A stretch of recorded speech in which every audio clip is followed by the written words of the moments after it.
ایمان لائے ہو تو اس کے تقاضے پورے کرو. تقاضے کیا ہیں؟ ایمان ہے تو عمل درست ہونا چاہیے، ایمان ہے تو جہاد ہونا چاہیے، ایمان ہے تو جان اور مال کھپانی چاہیے. تو جو ایمان دوسرے لوگ جس طرح لائے ہیں، حمزہ بھی تو ایمان لائے ہیں، آخر ان کا راستہ تمہیں نظر نہیں آ رہا؟ ابو بکر ایمان لائے ہیں، ان کی طرح ایمان لاؤ. تو انہوں نے کیا کہا؟ انؤمن کما آمن السفہاء، کیا ہم اس طرح ایمان لائے جیسے یہ بے وقوف لائے؟ سفیہ کا لفظ تو سبھی جانتے ہیں، یہ سفہاء کسے کہہ رہے ہیں؟ آپ نے پڑھا تو بہت مرتبہ ہوگا ان آیات کو، کبھی سوچا کس کو کہہ رہے ہیں؟ وہ ابو بکر کو کہہ رہے ہیں، وہ حمزہ کو کہہ رہے ہیں، وہ عمر کو کہہ رہے ہیں. ان کی تو مت ماری گئی، غرہ ہؤلاء دینہم، انہیں تو کوئی ہوش ہی نہیں. 2 مرتبہ حضرت ابو بکر نے وہ کام کیا ہے کہ ہر ورلڈلی وائز انسان یہ کہے گا کہ حماقت کی ہے جس کے سامنے دنیا ہے. جب ہجرت کے لیے حضور تشریف لے جا رہے تھے، 40,000 درہم کا سرمایہ تھا، جبکہ حضرت ابو بکر ایمان لائے. مکے کے چوٹی کے تاجروں میں سے تھے، جو ملک تجار کہلاتے ہیں. لیکن اب وہ روپیہ کہاں خرچ ہوا؟ بلال کو خریدا، روپیہ دے کے خریدا یا ویسے خرید لیا؟ آزاد کر دیا. ابو فقی کو خریدا، آزاد کر دیا. 6 ہیں غلام اور کنیزیں محمد رسول اللہ پر ایمان لانے والے، جن کو ابو بکر نے اپنے پیسے سے خریدا اور آزاد کیا. یہ روپیہ تو پگھل رہا ہے نا. اب جو تھوڑی بہت پونجی رہ گئی ہے، تو جب حضرت حضور ہجرت کے لیے تشریف لے جا رہے، وہ ساری پونجی اپنے ساتھ لے گئے، گھر والوں کو چھوڑ کر گئے. بوڑھا باپ اندھا ابو قحافہ، بعد میں وہ بھی ایمان لے آئے. اور یہ ابو بکر ہیں کہ جن کی 3 نسلیں ایک وقت میں موجود تھیں مسلمانوں کی. ابو قحافہ مومن، ابو بکر مومن، اور ابو بکر کی اولاد مومن، عائشہ، اسماء اور ابو بکر اور عبد الرحمن ابن ابی بکر. یہ کون ہیں؟ تو 3 نسلیں جس کی بیک وقت رہی ہیں ایمان میں، وہ شاذ لوگ ہیں، ان میں ابو بکر ہیں. لیکن یہ کہ اس وقت تک ابو قحافہ ایمان نہیں لائے تھے، والد نابینا تھے. تو والد ہے، بیٹیاں ہیں، حضرت عائشہ، حضرت اسماء حضرت رضی اللہ تعالی عنہما، بیوی ہے. کچھ نہیں چھوڑ کے گئے، ایک پیسہ. جب باپ کو معلوم ہوا بیٹا چلا گیا محمد کے ساتھ صلی اللہ علیہ وسلم، سخت غصے میں ہے، پیٹ و تاب میں ہے. اب ہمارا کون والی وارث ہوگا؟ کون ہے ہماری خبرگیری کرنے والا؟ بیٹیوں سے پوتیوں سے اپنے پوچھتے کچھ چھوڑ کے بھی گیا کہ نہیں؟ ان کا ہاں ابا جان. کیا کیا انہوں نے؟ کبھی پڑھے ہیں واقعات؟ کچھ کنکر روڑے لیے، ایک کپڑے میں پوٹلی بنائی اور اندھے دادا کا ہاتھ اوپر پھروایا. دیکھیے دادا جان، یہ چھوڑ گئے ہیں، یہ مال ہے، یہ سونے اور چاندی کے سکے ہیں، ابا جان ہمیں ایسے نہیں چھوڑ کر گئے. واقعہ کیا ہے کہ ایک پیسہ نہیں چھوڑا ابو بکر نے گھر والوں کے لیے، سب کچھ لے گئے کہ کیا پتا محمد کے ساتھ جا رہا ہوں، کس وقت کیا ضرورت پیش آ جائے صلی اللہ علیہ وسلم. تو یہ کوئی عقل مندی کی بات ہے؟ اپنے غریبانوں میں جھانکی آپ یہ عقل مندی کریں گے؟ کہیں چاہے نہ، یہ بات دوسری ہے. لیکن یہ کہ اس کو کون ہم میں سے عقل مندی کہے گا؟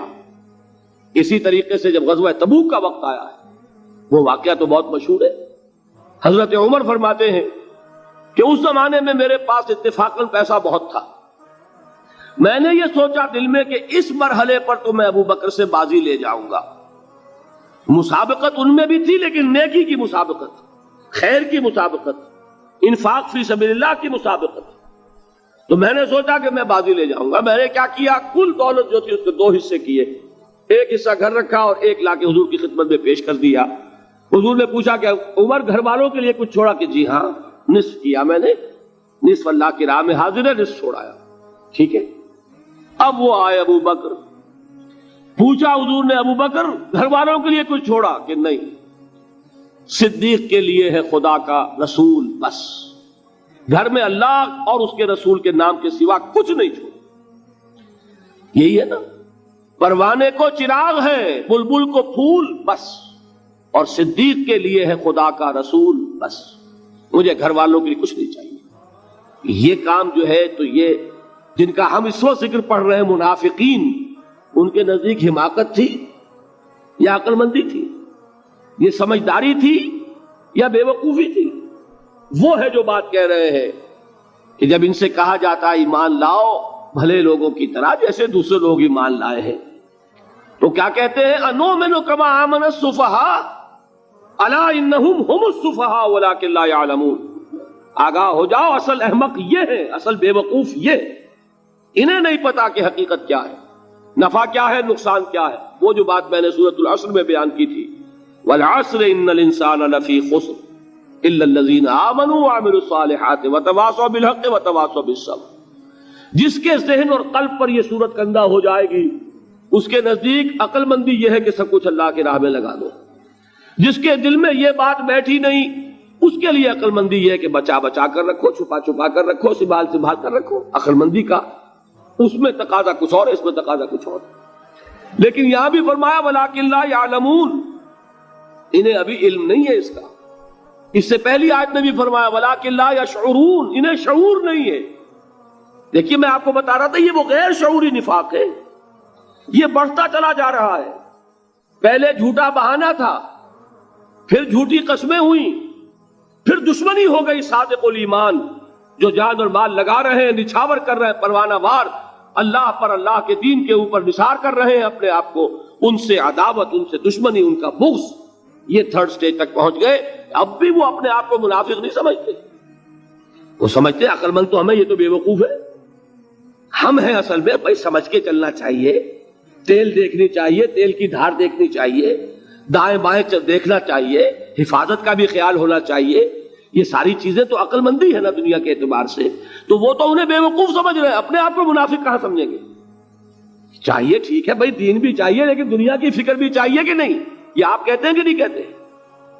یہ تو بات آپ نے بہت دفعہ سنی بھائی، ٹھیک ہے دین بھی ہونا چاہیے لیکن دنیا بھی تو ہونی چاہیے کہ نہیں؟ یہ ہے سمجھ دنیا کی، یہ ہمارے معیارات ہیں. یہی وجہ ہے کہ دین ذلیل سے ذلیل تر ہو رہا ہے. دین وہ جو میں نے حال ہی کے اشعار سنائے تھے کہ پستی کا کوئی حد سے گزر نہ دیکھے، اسلام کا گر کر نہ ابھر نہ دیکھے، مانے نہ کبھی کہ مد ہے ہر جزر کے بعد دریا کا ہمارے جو اتر نہ دیکھے. یہ دریا چڑھا کب تھا؟ جب صحابہ کرام نے وہ فینیٹسزم جس کو آج ہم کہیں گے اس کا جب مظاہرہ کیا، اس کا ثبوت دیا، دامے درمے سخنے، جان مال تن دھن سب لگا دیا، تو اللہ کے دین میں بہار آ گئی، رونق آ گئی، دین کا غلبہ ہو گیا. اور جب ہم اپنے سمجھ کر رکھیں گے تو ظاہر بات ہے کہ اس کا تو پھر جو حشر ہوگا وہ وہی. دین میں کمزوری، ہماری دنیا جو ہے پھل رہی ہے، پھول رہی ہے، دین جو ہے وہ کمزور ہوتا چلا جا رہا ہے. یہ ہے تھرڈ سٹیج اس نفاق کی کہ جس کے بعد اب کوئی امکان واپسی کا نہیں ہوگا. یہ غیر شعوری نفاق جان لیجئے کہ یہ نہیں ہے کہ ماضی ہی ماضی میں تھا، اب اس کا کوئی امکان نہیں. یہ نہ سمجھیے اب بھی یہ نفاق جو ہے، یہ میں بتا دوں آپ کو، ایک عام آدمی ہے، دین کا تقاضا ہی سامنے نہیں ہے، اسے پتہ ہی اتنا ہے کہ اللہ کے دین کا تقاضا نماز روزہ، وہ نماز روزہ کر رہا ہے، اس پر نفاق کا حملہ نہیں ہوگا. اس کو آپ کہہ دیں کہ اس کی سمجھ کم ہے، اس کا شعور کم ہے، اسے پتہ نہیں ہے، دین کے تقاضوں سے واقف نہیں ہے، وہ بچا ہوا ہے، وہ محفوظ ہے.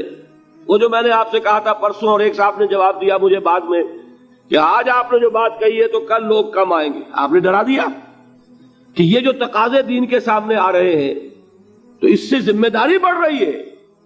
اب جس نے سمجھ لیا ہے پھر پیچھے رہے، وہ نفاق کے خطرے میں ہے. جسے سمجھ ہی نہیں ہے وہ پھر بھی کوئی نہ کوئی عذر پیش کر سکے گا کہ اللہ ان مولویوں سے پوچھ جنہوں نے ہمیں بتایا نہیں، انہوں نے تو دین کے تقاضے ہمیں یہ بتائے نہیں، انہوں نے تو ہمیں نور اور بشر میں چکر دے کے لڑائے رکھا. ان سے پوچھ. اصل جو مجرم جو ہے وہ یہ ہے، وہ واقعہ یہ ہے کہ کسی درجے میں بچیں گے کہ دین چاہتا کیا ہے، دین کے تقاضے کیا ہیں، توحید کی حقیقت کیا ہے، شرک کی حقیقت کیا ہے. اس کی طرف اگر توجہ ہی نہیں دلائی جا رہی اور اس غریب کو پتہ ہی نہیں، اسے پتہ ہی صرف یہ ہے کہ کھڑے ہو کر سلام پڑھنے میں اتنا فائدہ ہوتا ہے، وہ پڑھ رہا ہے بیچارہ، لہذا اس کا معاملہ آسان ہے بنسبت اس شخص کے کہ جس کے سمجھ میں آ گیا ہو، بات اس نے پالی ہو. دین یہ چاہتا ہے، دین اپنا غلبہ چاہتا ہے. علامہ اقبال نے غالب پر ایک جو نظم لکھی ہے باغ درا میں ہے، اس کا ایک شعر بڑا پیارا ہے. گیسوئے اردو ابھی منت پذیر شانہ ہے، شمع یہ سودائی یہ دل سوزی یہ پروانہ ہے. یہ دین جو ہے یہ تو چاہتا ہے کہ اہل ایمان پروانہ وار اس شمع پر نثار ہو جائے، جانے لگا دے. گردنیں کٹوا دے. وَلَا تَقُولُوا لِمَنْ يُقْتَلُ فِي سَبِيلِ اللَّهِ أَمْوَاتٌ بَلْ أَحْيَاءٌ وَلَكِنْ لَا تَشْعُرُونَ. اور اگر اس سے پیچھے ہٹیں گے، قدم پیچھے ہٹا نہیں کہ نفاق کی زد میں آئے نہیں. وہ نفاق کی پہلی stage, second stage, third stage, وہاں پہنچ گئے، واپسی نہیں. اس کے لیے ایک اور دو آیات میں چاہتا ہوں کہ اس سے اس حقیقت کو اور سمجھ لیں اچھی طرح، تاکہ کوئی اشکال نہ رہ جائے. ایک آیت تو میں نے شروع میں پڑھی تھی، ایک نہیں ہے، یعنی ایک جگہ سے سورہ عنکبوت، اور ایک آیت ہے سورہ حج کی، وہ میں نے شروع میں تلاوت نہیں کی. سورہ حج کی آیت دیکھیے، اس قدر پیاری آیت ہے. دوسرے رکوع کے اندر آپ کو آیت ملے گی، سورہ حج 17ویں پارے میں ہے، نصف کے بعد شروع ہوتی ہے، اور اس کے دوسرے رکوع میں وَمِنَ النَّاسِ، اور لوگوں میں سے کچھ ایسے بھی ہیں، مَن يَعْبُدُ اللَّهَ عَلَى حَرْفٍ، جو اللہ کی بندگی کرنا چاہتے ہیں کنارے پر کھڑے ہو کر. ایک ہے منجدھار میں کودنے والے کہ ہر جباد آباد ماں کشتی دراب انداختے، جیسے کہ طارق نے کیا تھا، ادھر ساحل اندلس پر قدم رکھا، ادھر کشتیوں میں آگ لگا دی، کہ کسی کے دل میں خیال ہی نہ آئے کہ واپسی بھی ہے، کوئی کسی کے ذہن میں سوال ہی پیدا نہ ہو کہ اب گھر واپس جانا ہے. طارق چمر کنارہ اندلس سفینہ سوخت، گفتند کارے تو رہے عقل و خرد خطاست. دیکھیں وہی عقل اور بے وقوفی والی بات آ گئی. لوگوں نے کیا یہ طارق کیا کیا، عقل مندی کی روح سے تو یہ غلطی کی تم نے. عقل تو یہ سکھاتی ہے کہ ذرا سنبھل کر چلو، جذبہ یہ کہتا ہے کہ نہیں، واپسی کا کوئی سوال نہیں. اس نے اقبال نے یہی نقشہ کھینچا ہے کہ بے خطر کود پڑا آتش نمرود میں عشق، عقل ہے محو تماشائے لبے بام ابھی. عقل تو کودنے کا مشورہ نہیں دیتی، جذبہ اور عشق اور محبت جو ہے وہ کہتا ستا اٹھ کے کوئی نہیں خوش ہوتا،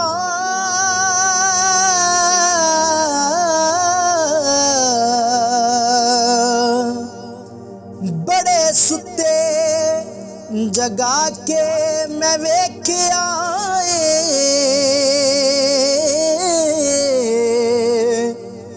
کتے جیا نہیں کوئی وفادار ڈٹھا، تے ٹکر سکا بھی پا کے ویکھ آئے.